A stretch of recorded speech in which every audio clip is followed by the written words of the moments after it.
Hello and welcome to Horseplayer Happy Hour. I am not your host, PTF. I think I used this joke already today. I think he's in Scotland drinking scotch. And the over under on how many scotches he's drank is at 27. And it's now at 29 because people are taking the over. I am Jonathan Kinchin, and I am joined by my horse playing idol, or at least one half of the duo of my horse playing idols in the Matisse brothers. Duke, what's going on? JK, what's happening? It's a little hot here in Saratoga today. Oh my God, we put together the slip and slide today for Austin, Oh, and I almost passed out putting it together. It's a little warm out, but let's get all the annoying weather out of the way while we can. There was a cancellation if you're playing in the Horseplayer Happy Hour contest. There was a cancellation at Laurel, so dealing with a more compact series of races, but there's nothing wrong with that. The only one we're going to have on this show is Delaware Race 8, and it's been scratched down to a 4-horse field, and there's a 1-to-5 shot in there, the 6-horse. We'll talk a little bit about that race, but before we do that, let's take a look at the leaderboard just to see what's going on. Let's see if there's any names we recognize. Let's see. Robert Capalbo. There's a bunch of people, actually. I don't even need to give. There's basically everyone that had the 5 and the 10 are tied with 1940. Dan Kovaleski, my man Danny K, one that I recognize. Matt Volgi. Let's see who else is in here that we notice.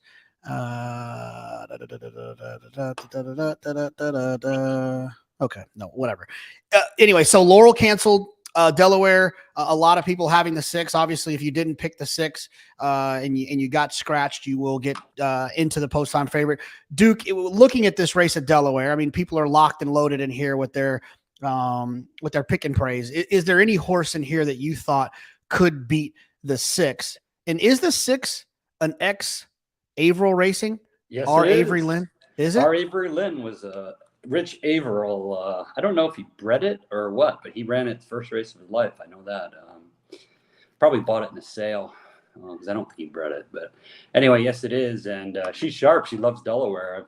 Got to be tough to beat, I would say. Yeah, I mean, who else is even? Who's the second? I guess the 3 is the second choice. Let's take a look at the 3. What is this? Decoupage. I mean, I suppose there's a case to be made on the cutback for the 3, second off of a little bit of a break. Yeah, I think so. I think the 3 is probably the one that could beat her, but doesn't look good for anybody else besides our. If she runs her race 2 back, she's gonna be tough to beat. Duke, you've played in the Breeders' Cup Betting Challenge a ton of times. I mean, you were, if I'm not mistaken, you were at the original one. Was the original at Churchill when Zenyatta and Blame? Is that the first? I don't know if that was the first. I was definitely there. I'm trying to remember if there was one before that or not, but that's the first one I remember because I was definitely there, and we were in that players' room up there. I think it was called the Gold Room back then or something. It was up on top. Very nice spot to watch a great race. That race came right down to the wire. I remember. How often? Go ahead. I remember Dennis DeCower, I think, because he was a big Zenyatta fan. I think he took a bad beat because I think he only put her on top. I remember that name. That's a contest type name that I remember he was there. I didn't do very good in that, but I remember he did.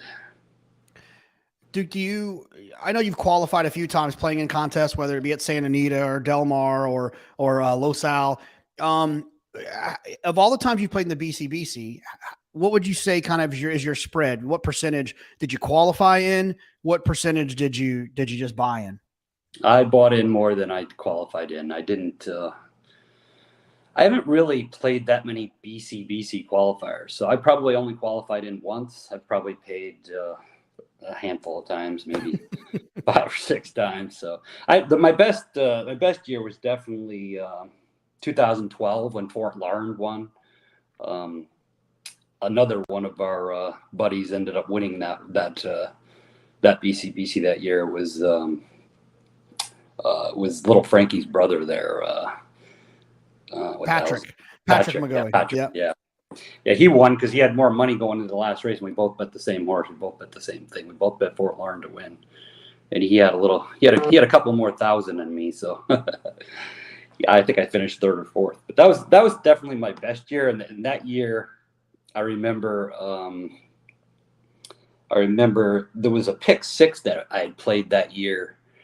And it was a crazy pick six. I was sitting with my wife and these other girls, and they were picking. I told them to pick one horse in each race to try to make it fun. And one of them picked Little Mike, who I never would have had because somebody's name was Mike, and somebody picked another horse, and it was just crazy. We were alive going into the sprint, and Trinneberg beat us. I think we had the horse that ran second. I think it was a Mike Hutchin trained horse that ran second. I would have hit it if that horse had beat Trinneberg. It was like 400,000. So, oh yeah. So it was and Trinneberg obviously never won again, as you would expect. yeah, of course. As far as race 8 at Delaware, it looked like the rider got off the 6. They like walked the horse to the front of the gate, but then now they're not really showing us what's happening. The jocks are off, at least the 6. Yeah, I don't know what they're doing. Yeah, jocks off the 6, not off the 5. Looks like they're starting to load them up. I don't know if they backed the horse in or something. I don't know. I guess we'll find out in a second. They haven't announced anything. It doesn't look like there's any scratches yet. That is weird. She's got the rider off. Looks like he's getting on. I guess they're going to back her in. Yeah, they're going to back her in. I'm guessing her. I don't know. It could be him. I didn't even look at the name. Sometimes I just are Avery Lynn. See, you read it, you don't realize you read it. All right, so we'll let them give you the call here. If you have anyone other than the 6, good luck. If you have the 6, I guess good luck to you as well. And if you've scratched into the 6, I guess you're rooting for the 6 as well.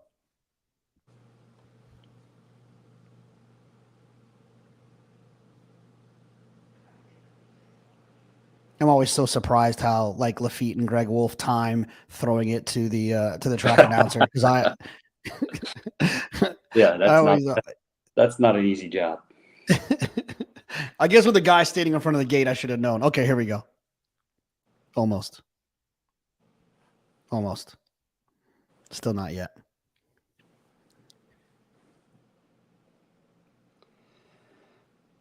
Oh, there's still one back. See, I'm clearly not. I don't host the show. I just stand around.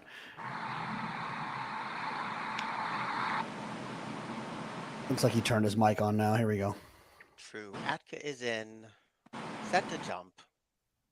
Away, Yan running. Blazing speed from the favorite R. Avery Lynn beats everyone off the mark. Awesome View came away in second, and now Dave Coupage to try to take that position away and does. As the long shot, True Atka is last of all. They speed past the 4.5, and R. Avery Lynn has the target on her back today. The lead's 1. Awesome View is right there saddling up to her speed in second, and Dave Coupage takes the trail up the rail, and True Atka still a long-looking last as they corner the side. It's R. Avery Lynn in front by only half a length. Awesome View continues to shadow her speed. Dave Coupage has dropped away to third, and True Atka's finally getting on track, but is 7 lengths down from a tearaway leader, which is R. Avery Lynn, who cuts that corner with a challenge from Awesome View. These two ladies are in step inside the final 3/16 of a mile. Awesome View trying to press past a stubborn foe, which is R. Avery Lynn, and R. Avery Lynn kicks away 3/4 of a length. Awesome View loomed and flattened out. R. Avery Lynn has won the lucky last over Awesome View, Decoupage, and True Atka. I got to be honest, Duke, and I know you see things. I know you see it the same way. I probably learned this from you, but like that didn't need to be that close. I think, you got all that speed. Open up. You had huge pace figure advantages. Open up and kind of get them off the bridle a little bit. I thought that ride was a mistake that almost got him beat. I agree. Yeah, you just never let them.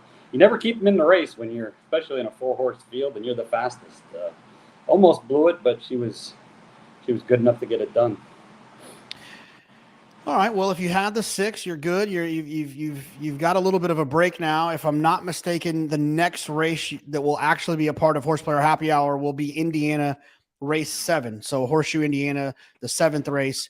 I believe it's at like 5:16. So you can just hang out here with us. We're gonna do what we've been doing with it being the 40th anniversary of the Breeders' Cup coming up. We're gonna talk about Pete's got a couple of pre-recorded interviews with people telling their stories. I'm assuming those stories will spark Duke and I to tell some stories either off of their stories or at least that remind us of some stories. We'll also I'll get Duke to tell us some stories. I mean, look, I'm sure Duke's been alive for millions on some Breeders' Cup horse and had some bad beats. So we'll talk about that and some good wins as well. And then I think maybe we'll talk a little bit about these 2 grade 1s at Belmont on Saturday. They're not winning year in races, but obviously they are races that have some progressive turf horses, 3-year-old turf horses. If I'm not mistaken, Yabir was the winner of the Belmont Derby and went on to win the Breeders' Cup turf. If I'm wrong about that, I'll apologize, but I think I'm right. But let's go ahead and jump to one of Pete's stories, the first stories, and we'll see where we go from there.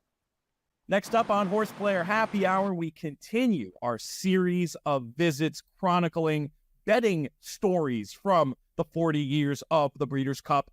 And I'm very excited to introduce a man I had the pleasure of staying with up in Bury St. Edmunds near Newmarket. Recently, he has a matching hat to the Frankel one that I'm wearing. He is pro punter Andrew Harmon. Andrew, how are things? Hi, Pete. Yeah, great to see you. Good, thanks. So this is a different kind of story than we've done before. I'll let you set the stage for us. We're going a little bit back in time, certainly back in time for someone of your age. Where's the Wayback Machine taking us? Absolutely, yeah. It was the 2008 Breeders' Cup at Santa Anita, the pro ride year. Indeed. And were you physically there, or were you watching from the UK? No, just watching it from home. Yeah, really excited for the meeting. We started the whole meeting. My sister and I, we came up with all our top picks and a couple of reserve horses, and we decided to do a play spot bet rather than a jackpot. So for those that don't know, that's sort of like a show pick 6, as it were. Yeah. Horses have to finish, depending on the field size, top 2. Usually top 3, yeah.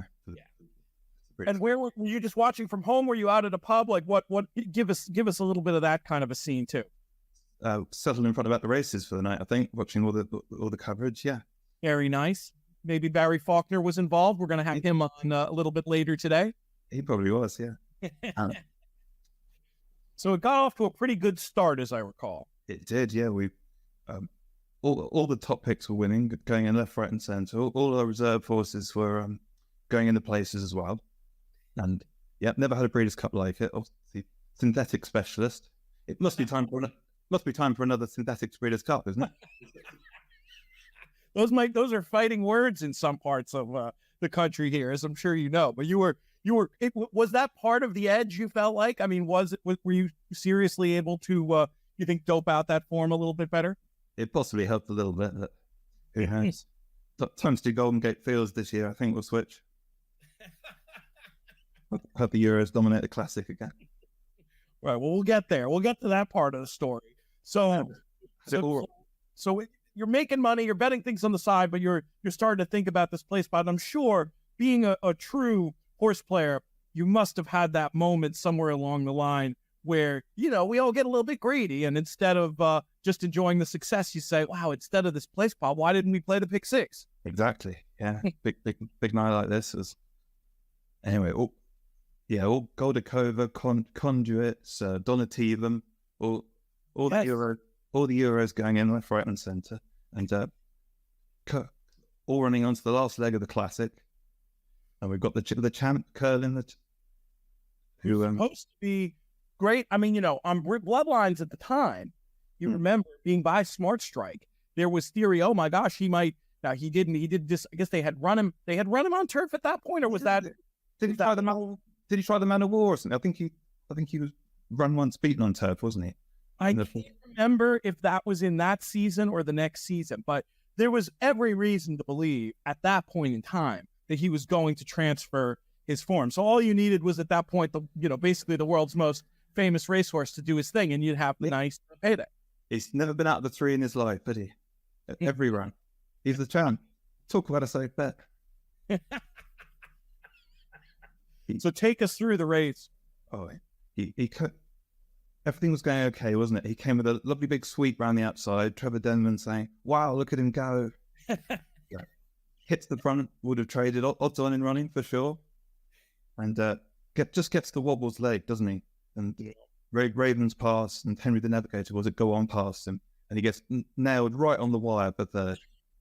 So we're fourth, beating the net. Get absolutely nothing out of all those winners earlier on. They're not ending stories unless we include some tough beats, and I think that one, Andrew, definitely qualifies as such. The bad beats are always more fun, aren't they? Yes.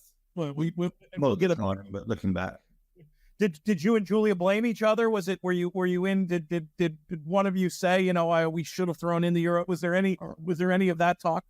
You always look back and regret, don't you, when it goes wrong? And should have had some cover. Should have gone for Ravens pass. He's been improving through the year in the end. Well, it seems so easy afterwards, doesn't it? We were such curling believers. Indeed, and with good reason. Before and after, as it turned out. But yeah, the Pro Ride Breeders' Cup, definitely one that led to some different kind of results back there in 2008. But clearly it did nothing to dull your or Julia's enthusiasm. Sounds like you may be making an appearance out on the West Coast this year. Yeah, that's non-Pro Ride Breeders' Cup. That's the plan, yeah. Central East looks amazing. Looking forward to it. It's going to be great fun. We'll definitely have you on to give a view on some of your shippers. No synth specialists this time around. So that's a shame. Andrew, thank you so much. We will be talking soon. Cheers, bye. Something tells me that Duke doesn't share Andrew's enthusiasm for synthetic Breeders' Cups. But so a couple of things. One, Yabir, I was wrong. He won the Jockey Club. So the 3-year-old race at Belmont that happens, the third of the 3-year-old turf races, he won that race, not the one that we were going to talk about this weekend. That's one thing I wanted to tell you. Curlin did run in the Man of War prior to that Breeders' Cup on the synthetic. Steve Asmussen, who I had on JK Plus One, basically said that that was just that year was running him on that wasn't fair, and Curlin was really bummed out when it was over. And Steve actually got emotional thinking about it, just because I think he thought he knew he got beat and running over that surface. Duke, I want to ask you about. I know as a guy who is a professional horse player, but also is a professional racetrack hanger outer, I know that you have some good show pool stories. I'm sure that you guys have been involved in either some big ones or some beats. But before we get to those, how did you handle the synthetic in California? Being a guy that's from upstate New York but lives in California, how did you handle the synthetic in California while it was there? I didn't handle the Santa Anita synthetic well at all. The funny thing is the Hollywood Park synthetic, which was only around for a few years, that track played the most like a dirt track. And I don't know what they did differently with that track, but I really, really liked the Hollywood synthetic track. It just seemed like it was true. It didn't seem like the horses always came from behind like they do on the synthetic. Like Zenyatta had a huge advantage by running on that synthetic all the time at Santa Anita. Just the way that track played so ridiculous to closers. It was strange. I mean, they'd hit the top of the stretch and then everybody would swing out and the last one to move would just win. I just didn't care. I mean, there's really no way to handicap that. But the Hollywood, I really did well on the Hollywood synthetic. I wish they all kind of went that way. Somebody told me that there was a little bit more sand in it than rubber or whatever they were putting in the Santa Anita track, because I walked over the Santa Anita track and it seemed very strange. It was like a rubbery surface, but the Hollywood one wasn't, and the Del Mar one was similar to Santa Anita too. It was that rubberish fiber stuff, and it just seemed like non-race like to me. The races that weren't run in true fashion. It just didn't care for it much of it all. Did you have Ravens pass, or did you think Curlin could win? Were you against Curlin that day? What was do you remember any of your thoughts from that classic? I don't remember that race that well because again, it was on synthetic, and I probably wasn't even paying that close of attention. I do. I will tell you. Go ahead. I will tell you that you need to look at your trip note for Curlin. Maybe I should. That would be fun. And I know exactly who wrote it. There's no way that it wasn't you who wrote that. It's always fun to read those when you go back and while you're looking that up. It's funny. I was showing Gary Stevens one time about a horse that he rode, and I was showing it to him, and Duke had a trip note next to one of Gary Stevens' horses, and it said, "Old ass Stevens needs to retire." He agreed with me though. That was the funny part of it. He did. He loved it. Yeah, I wrote no polycrap for no polycrap.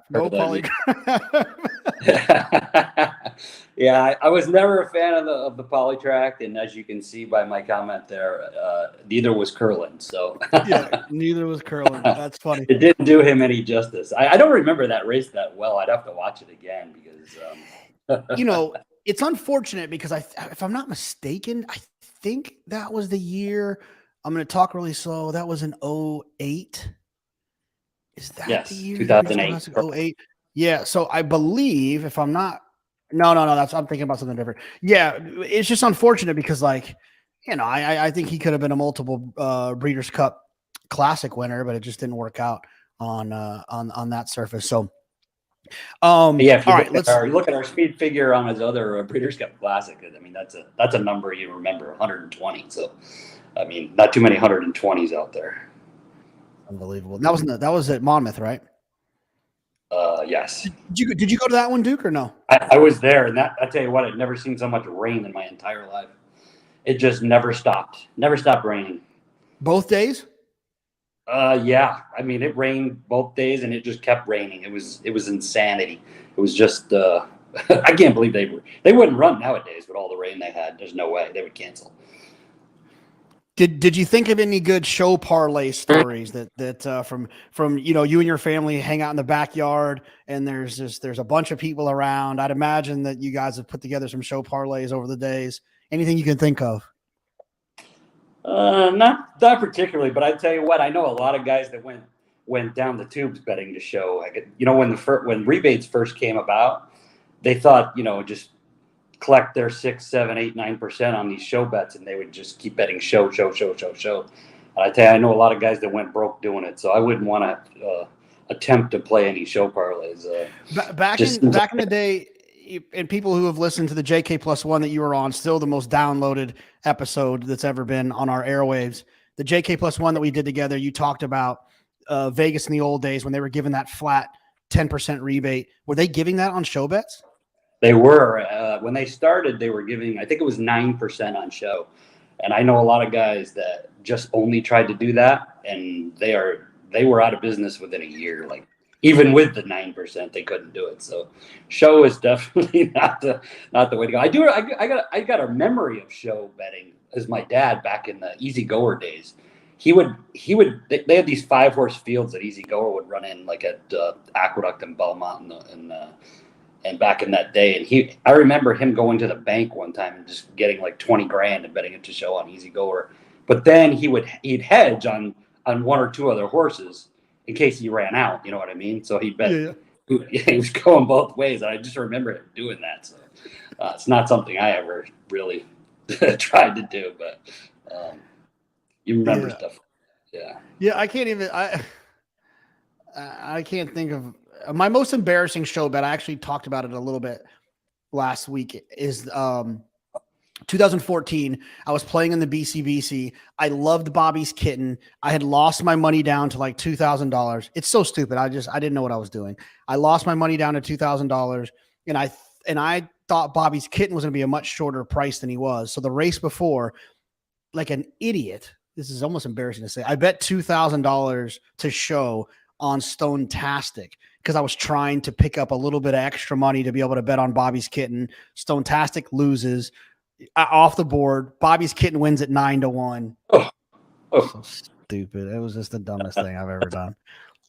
You live and you learn, right? There's a lot of It was mistakes. it was before I met you. All right, let's see this next video that Pete has in store for us.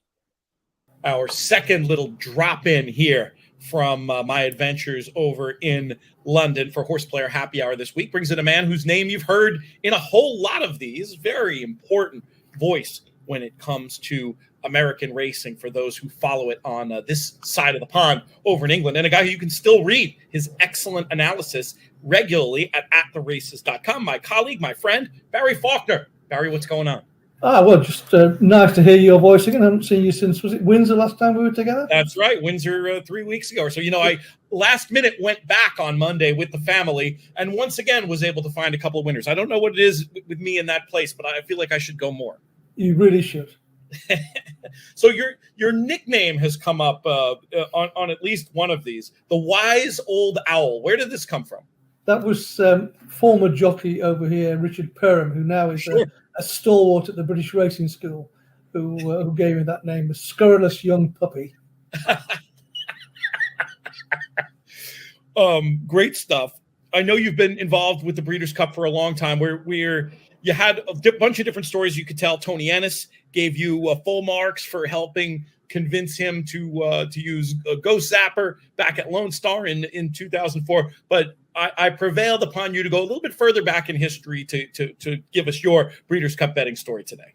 Well, you went for the oldies. I know what it's all about, Peter. I'm 70. I know I go back further than some.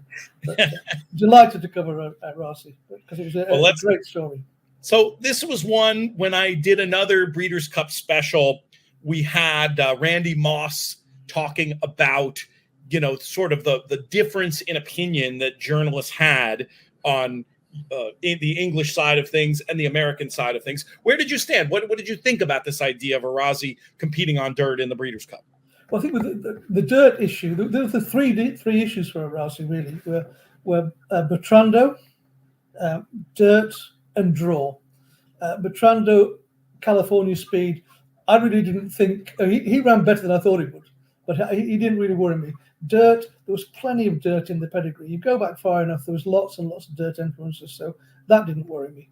The draw, he was drawn 14 of 14, and I remember discussing this with the horse players I knew at Philadelphia Park, as it was called in those days, and the press guys, that he's drawn 14, you can't win from 14. So, well, do you know how this horse runs? I mean, he'll let them go, he'll ease in, and then a long sustained run, which I thought would come coming off the home stretch, but as it turned out, it came earlier than that. And the great thing about him was, I looked through the race, and I think up to that stage, there'd been 7 horses from Europe had run in the juvenile, and the best we'd done was 1 third-place finish. We'd sent over a couple of Group 2 winners, but nowhere near this lad. I mean, this boy, going into this race, he'd started his career in May, I think he finished second, and then he had 6 consecutive winning runs, just about 1 a month all the way through there. The last 3, the Prix Morny, 6 furlongs at Deauville, Group 1, Prix de la Salamandre, 7 furlongs at Longchamp, September, the Grand Criterium, 8 furlongs, October at Longchamp, winning them all easily. With the last one, the de facto championship race for juveniles in France, he won by 3 odd lengths. And he only beat 5 opponents, but they were no hopers, these guys. I mean, among the beaten horses, Seattle Rhyme went on 3 weeks later to win the Racing Post Trophy over a mile at Doncaster. Top performance. And Sanjovic, who was also behind him, came second in our derby the following year and won the Irish derby. These were good horses, and he went to post at 1-5 against those guys. I mean, this fellow was the best by a street we sent over. I'm including the French here because he was training in France at the time. So, but he was miles clear, and it was just I'd managed to persuade everyone that I spoke to that this is the real deal. And if I'm right, in those days, I think there were no commingling of betting, so each state had their own pools. And I know he went up at relatively short price. I think it was just over 2-1 in Kentucky. But I'd got him down as, if it made him an even money shot, I'd have been bombarded, I felt. So it was one of those, just think, well, get your hands in your pockets, boys, and let's get stuck in. And the race itself, I mean, he broke as I thought he would. He dropped in. I think he had one behind him heading into the backstretch, and then almost immediately he started moving. And if you look at the visuals, we were watching on the TV. If you get to see this race, watch it, because he's the one next to last, and he starts making his move, and they cut the picture. There are no split screens in those days. Cut the picture to the front six, so you lose him. So you don't see the sort of weaving in and out. And Valenzuela could hardly hold him. And he was like a running back going through a defence. You know, there's a gap I'll go through. There's another gap I'll go through. And just the most exhilarating finish of a race you're ever going to see. It became an adjective that you see to this day, an Arasi-like move. And if you Absolutely. don't know it, watch it. When you're done watching Horseplayer Happy Hour with JK, go watch it on YouTube or pull up another screen, because if you haven't seen it, you're in for a treat. So you kept it, I know you love your exotics, but you kept it simple wagering wise. It was all about Arasi to win. Do you remember what price you think you got in the end in Philly? I know it was better than the 2-1, but it didn't matter, because it was one of those ones. I know you said this yourself, Pete. You know, I don't necessarily bet short. I like to look for value, but I've got a horse here that I think is an even money shot, top whack, and I'm getting 2-1. That's a serious bet. I mean, everything about it. I mean, the day itself. I remember Sheikh Al Badou had won the sprint earlier in the card. Another British horse coming over to run on dirt and win the sprint. So everything about it just said, you know, we can't say these things, but in those days you say, bet like men, boys, bet like men. Oh my goodness, you're gonna get us canceled here, Barry. No, I know, absolutely. No, I fully appreciate the error of my ways as I've got older, or matured, should I say? Were you able to convince stubborn American turf riders who you were with that you were seeing this the right way? Did they follow you in, or did they remain stubborn to the end and with their jaws on the floor? I think that some of them did. I mean, some of them really bought it. So I was the messianic zeal I brought to the you know, you wouldn't get any pulpit basher who could be more enthusiastic.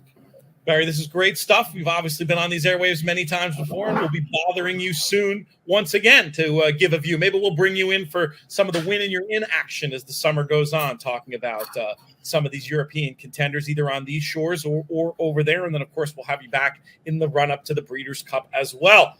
Barry Faulkner, thank you so much. Thank you. By the way, there's absolutely no bother. Cheers. Duke, I wanted to ask you a little bit about Arasi, because, you know, I was obviously, you know, I wasn't really even in the mix then. I don't think you probably weren't. Were you playing professionally when he ran? No, not really. I was still in my bowling days, and was that 91? Is that what that was? 91, 92? Yeah, something around like that. Yeah.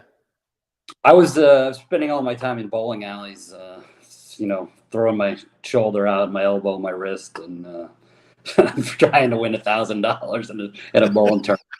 But I do remember Arasi runs right by him. You know, you never forget when that race happened. I remember watching that juvenile race. It was an incredible move in a race like that. You'll never forget that kind of a race. And you know, also just talking about some of the Euros that we've seen over the years in the Breeders' Cup, which is a dynamic that makes it interesting. You know, it's having these new horses come in. Sure, I mean, I wish they kind of played the speed figure game a little bit more like we did, but I guess that's kind of what makes it interesting. I'm trying to think who some of the Europeans I've had the most success with throughout my betting. I mean, I did really well with Tarnawa at Keeneland. I did really well with Enable at Churchill. And it had nothing to do with me, but I did well with Glass Slippers at Keeneland, and that was all because of Sean Borman. Can you think of any European horses in the Breeders' Cup that were kind of big pops for you? Not really. You know, I never really paid much attention to the European races until probably the last few years. Like now I watch all the tapes.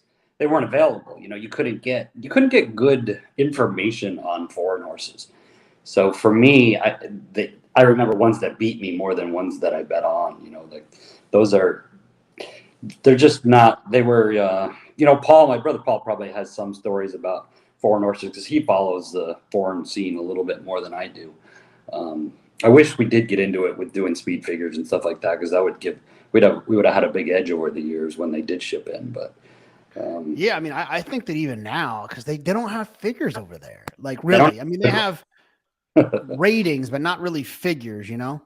yeah, they don't have good ones, but they go so slow, and I don't know what their timing devices are like. I mean, I don't know how many quarters we could get, or I don't know how they time the races over there. Do they do it by quarters over there? I don't think they publish the times. I think people that do the figures over there, they kind of do them like, kind of roguely, like, they do them on their own. I don't know if they do them off the screen. And I think it's tricky over there too, because they run on such different ground. I think it can kind of be a little misleading to a certain extent, which could probably make it tough to do. Yeah. And nowadays you're going to see more and more foreign horses come here too. So we do need a better way to judge those horses. What did you do during Goldakova's runs? Were you singling her? Were you trying to beat her? What were you doing? Do you remember, during those times? Goldakova was one of the I got the luxury of seeing Goldakova a couple times. She was one of the most beautiful looking horses I've ever seen. Like my wife took a picture of Goldakova in the paddock one time. She showed me the picture, and I didn't have any idea how good looking that horse was until I saw that picture, and I was like, wow, one of the prettiest horses I think I've ever seen. Yeah, she was something else. She was outstanding. This year's Breeders' Cup, I would wager that you're not missing a Santa Anita Breeders' Cup, right? Yeah, I'll be there. I haven't figured out, if I'm going to play the BC or not, but I'll definitely be there. No doubt about it. I mean, it's in my backyard and only an hour drive away, so I got people coming to visit. It'll be a crazy 2 days for me, but can't miss a Santa Anita Breeders' Cup. And go back to Goldakova. Yeah, I rarely bet against Goldakova, by the way. I mean, it's hard to bet against Goldakova, even though she lost the last one, right? Couldn't make it 4 for 4, but wow, I've never looked at her figures. I didn't realize how fast she was. yeah, she was amazing. You don't see that on the turf, huh? No, she was something else. Not for a filly or a mare like that. Yeah, she was something special. And they bet her every time too. Duke, yesterday, Giovannina and I did a Saratoga lifestyle podcast where we talked about all of our favorite places to eat and some of our hidden gems in terms of coffee and going on walks in the park and things like that. You've spent a lot of time at Del Mar. What are some of your highlights in Del Mar when you're down there? Places you want to make sure you hit for dinner that you like to hang out at? Wow, Del Mar. Hit me up with Del Mar. Del Mar's changed over the years, but I love the Pamplemousse. It's right across the street. That's one of my favorites. I think before the races, you got to go have the fish taco there up on the hill there. Right, the Brigantine. The Brigantine. Yeah, you see the Brigantine. That's a gem. Fish taco and a cocktail before the track starts is that's a tradition. What I do is I take the train from a little bit below my house. Beautiful ride right down the coast, and the train stop is about maybe a quarter mile from the Brigantine. So I walk right down there and spend a few hours in there before the races start. That's my yearly tradition. So. What's that restaurant we always go to that has the big windows? We've eaten at it a bunch of times. Is it called I want to say it's called Duke's, but I know that's not right. Is it called Jake's maybe? Jake's, yeah, down on the beach. Yeah, on the water. Yeah, Jake's down on the water. That's an easy place to get to. It's like the first one when you go down into you go down into the town, you make a right where is that where the belly up or whatever the hell? What's on the corner? Yeah. Something's on the corner.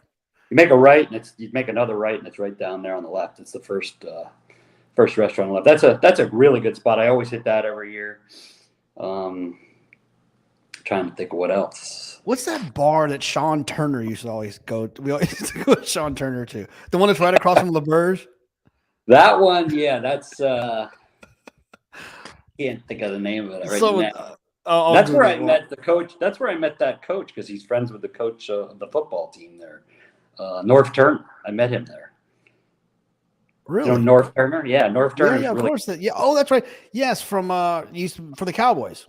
yeah, he was back then. I think he was with the Rams, maybe the Rams. Somebody around. Maybe it was the Chargers. Chargers, right?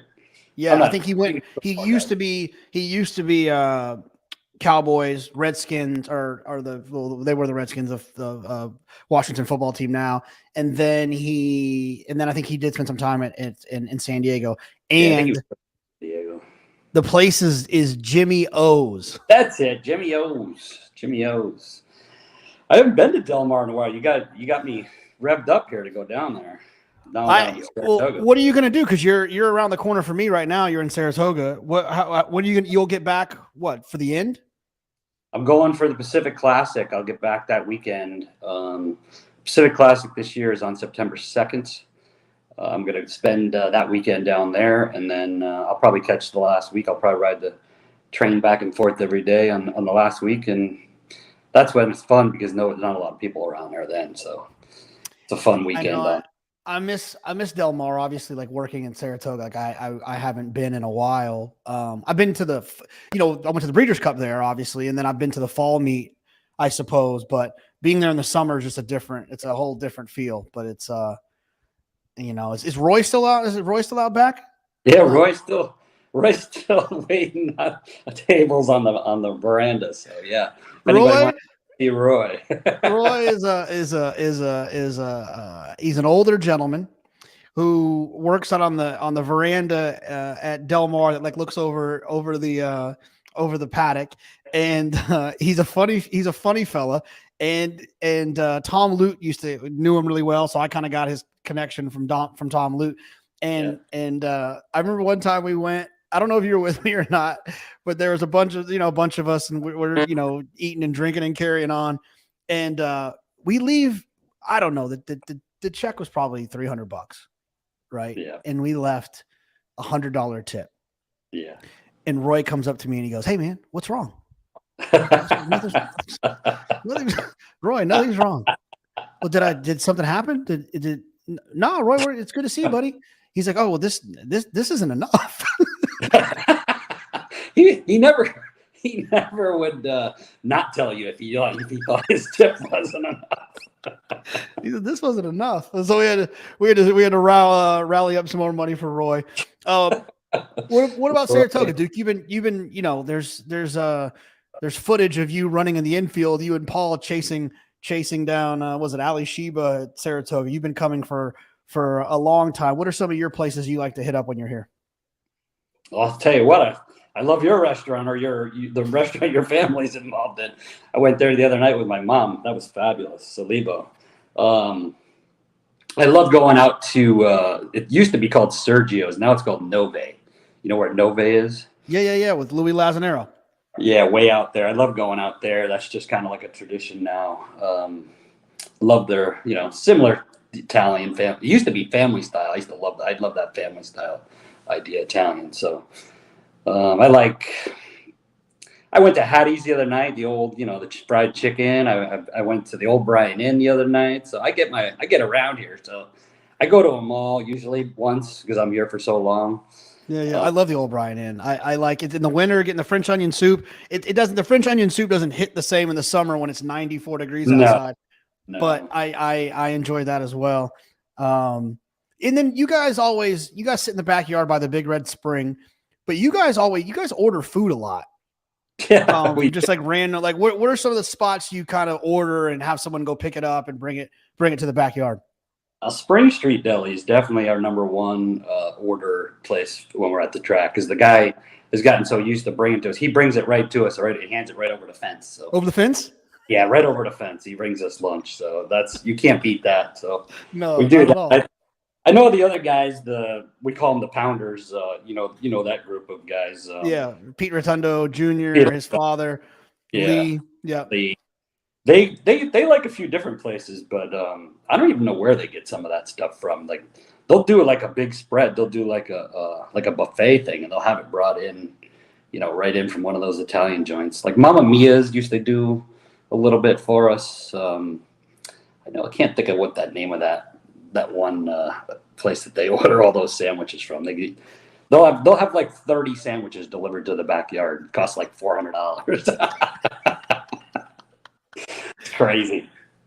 Yeah, But, and then you'll send Carson to Shake Shack every now and again. We always do the Shake Shack run a couple times a week, and kind of got off Hattie's because you get enough of Hattie's after a while, and try to think of what else is over at the track. We always run out of places. That's why we have to get stuff delivered, because we get sick of eating Shake Shack. Well, it's funny for those that don't know, like Duke and his brother Paul and their father Chick and their sons and their daughters and their wives and their cousins and friends, they all get the same table by the Big Red Spring ever since I've known them, and even probably 20 years before that, if not longer. And they're there every day. Like maybe one of them will miss one day every once in a while, but they're there every single day, and they're just back there carrying on. It's a lot of fun. You'll walk by there, you'll see the purple tablecloths, and you'll know that it's their crew back there in the back. Yeah, we have a good time back there. We've been doing it for so long. It's just now it's just complete tradition nowadays. I mean, we did start out in the infield. That's why when you mentioned earlier we were running in the infield, I think that was a Ferndon Alley-Dar, I believe, in like 78 or something. We were little kids. I was like 6, so we were running, trying to chase after the horses. They let you. We used to play wiffle ball in the infield between races, so they wouldn't allow that anymore, I don't think. No, you can't even go out there anymore. But one of my favorite parts about the backyard is Saratoga's going on, the greatest race meet, in the country, and Duke's son Carson, I would say maybe 5 years ago, he was probably 14 at the time. 16. How old is Carson now? Well, he's 23 now, so probably. So it must have been longer than that because he was young. Yeah, I don't think he was 16. It must have been, it was probably back in like 2015, 2016. So however old he was then, he's got his cell phone open in the backyard, and he's changing the TV channels in the backyard to go from Saratoga to Monmouth or Saratoga to Gulfstream. And that's when I knew they were serious about their craft of playing the horses. Yeah, he's good with technology, so you got to have these young kids around so they can change the channels for you. Duke, before we get out of here, let's look at these two grade ones on Saturday at Belmont. If you have it up, the race 8, the first one, the 1.25 mile Belmont Oaks. This looks like a pretty interesting race. I've always Be Your Best was the best 2-year-old. The 6 horse was the best 2-year-old last summer at Saratoga. So I've kind of been chasing her a little bit to kind of find what she was then. It hasn't really happened, but I do think she's interesting as a horse that will kind of continue to be ignored because she hasn't really put it all back together. Did you have any thoughts about Be Your Best or any of the other ones in here? Yeah, Be Your Best was, Be Your Best had trip after trip after trip. I've been chasing that horse myself. Kind of got a decent trip last time and didn't win. Kind of makes me wonder if maybe didn't get as good a trip, though, as prerequisite. That was the day I think I talked to you about that card. That was the day when Chad had 3. He had 3 in, didn't he? In that race? Yeah. And he said that he was going to send prerequisites to the lead. So maybe, Be Your Best just was up a little bit against it because prerequisite got loose on that field that day. There was another speed in that race that didn't go. I think Mission of Joy is interesting from the rail. That horse got a really tough trip 2 back and then showed what she could do last time. She's really good at Churchill. I think I'll probably in there. Be Your Best and Mission of Joy. Mission of Joy would probably be a little bit lower price. So I think for people looking for the price, I think you're onto the right one. I think Be Your Best would be the way to go. I will say that a couple of weeks ago was Craig Burnick of Glen Hill Farm called me and was just like talking about New York riders, and because he was planning on bringing over the 9-horse Aspen Grove, and he was just like, oh, who should I ride? But he sold me like a really good story about this horse and thinking that that she fits over here. So when you look at Timeform US, her figures don't really match up, but I would just at least point out that she is at least well meant in this spot to show up here and to run well. Race 10, the Belmont Derby is look, I needed Silver Knot, the 6-horse, in the Breeders' Cup Juvenile Juvenile Turf so badly that I don't know where I was on June 3rd and what I was doing. I don't know where I was. Maybe I was in Italy for my wedding. That's why I didn't know Silver Knot ran. Yeah, I didn't know Silver Knot ran because I think this horse is unbelievably talented, but I would have got beat that day because he got beat again. Any thoughts about this one? This race here, that Chad horse that won first time out, that horse was super impressive. That what is it? Redistricting. Yep. Yeah, I thought that horse was super, super impressive. Now it's got to go to 1.25 miles against probably the best 3-year-olds around. So it might be a jump up, but if anybody can do it, he can do it for sure. I assume the Foxes has got to be decent coming from coming off of a $2 million race over there. What race was that he was in? I believe it was the Epsom Derby. Yeah, he's in the Epsom Derby. So I mean, that horse probably is very well meant. 7-1 that day over there too. I always thought Webslinger was this kind of horse. You see, if you look at you're looking at the same form as me. You see all the bad trips and all the comments I had on Webslinger, and then what a bad story this is. So that was Kentucky Derby weekend. That horse ran, got in from an also eligible list or something because he was like 15 or something, 14 or 15. Yes. And I was keying a horse in that race. I loved the horse in that race that got scratched at the gate. So then I couldn't get my bets back in on Webslinger. I wanted to switch over to Webslinger, and it was too late by the time when you're at the Derby, it's chaos. Tough. And I didn't see the horse even got scratched until like the last minute. And I'm running back to the machines, and I scream it over to my wife who's at the machine. I go, bet the 14 or something like that, right? And we both get shut out. And you knew he was gonna win, right? I mean, it was just like stuff like that happens just so much, and it's just but I think that horse can fit in this spot too. So I think Webslinger, Silver Knot, Redistricting, and the Foxes, I think, are the 4 that I think they're the 4 contenders. Got to give a little love to the 8 Kalik for my buddy Bob Edwards, E5 Racing, Bob LaPinta, Matikit. Kalik, it's a beer in the Bahamas, and if Bob Edwards spends a lot of time in the Bahamas, and he named this horse Kalik. I will tell you this. I probably can't. But if you ask me in public, face to face, I'll tell you, Kalik was almost named something different. And there's a video of it that we have that it's hilarious. That if this horse wins the Queen's Plate, I will see if I can get permission to show it. It's one of the funniest things I've ever seen. But it's basically it's basically us together, Chad and Bob, and Chad saying that he thinks this horse has a great shot in the Queen's Plate because it's an Ontario bred, and he said that when the horse was a 2-year-old. That seems like a very smart spot to go in. So makes a ton of sense. I don't think this spot's good with that horse right to his inside because he's not going to get the lead like he's been getting. So it'll be interesting. The Wizard of Westwood fast, so he's gonna have to sit. Yeah, they'll pop away from there, and that could always be a little bit tricky.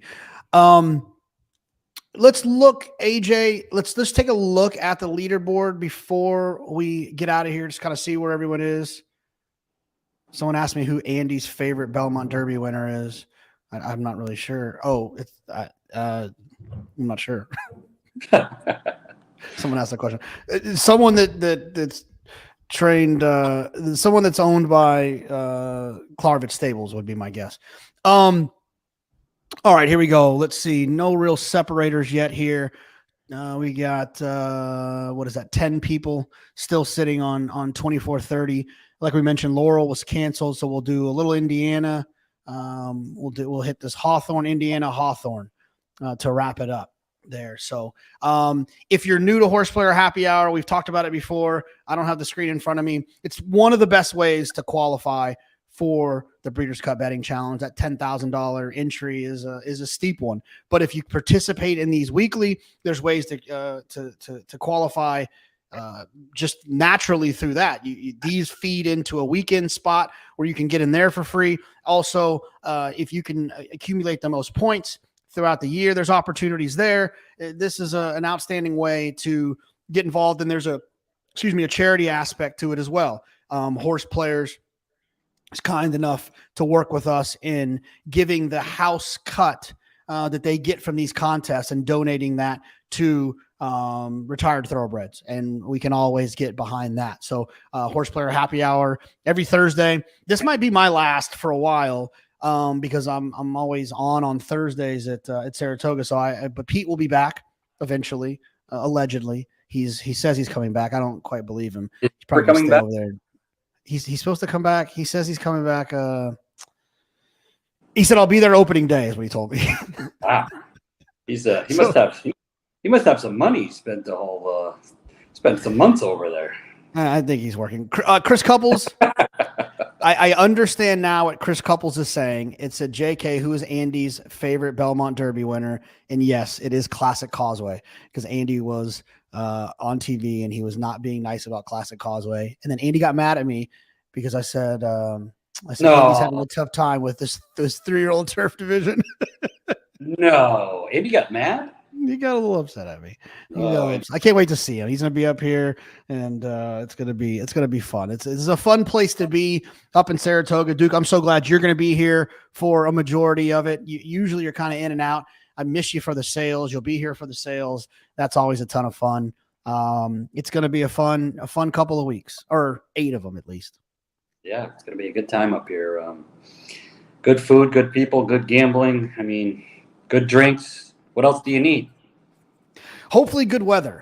Weather. Well, it's been a little rainy. Yeah, it's been a little rainy, but hopefully we'll get that out of the way. It was a little bit warm today, but hopefully in time for next week it'll be ready to rock. So I want to thank all the people at the Breeders' Cup. I want to thank Haley. I want to thank the team for Horseplayer Happy Hour. I want to thank PTF.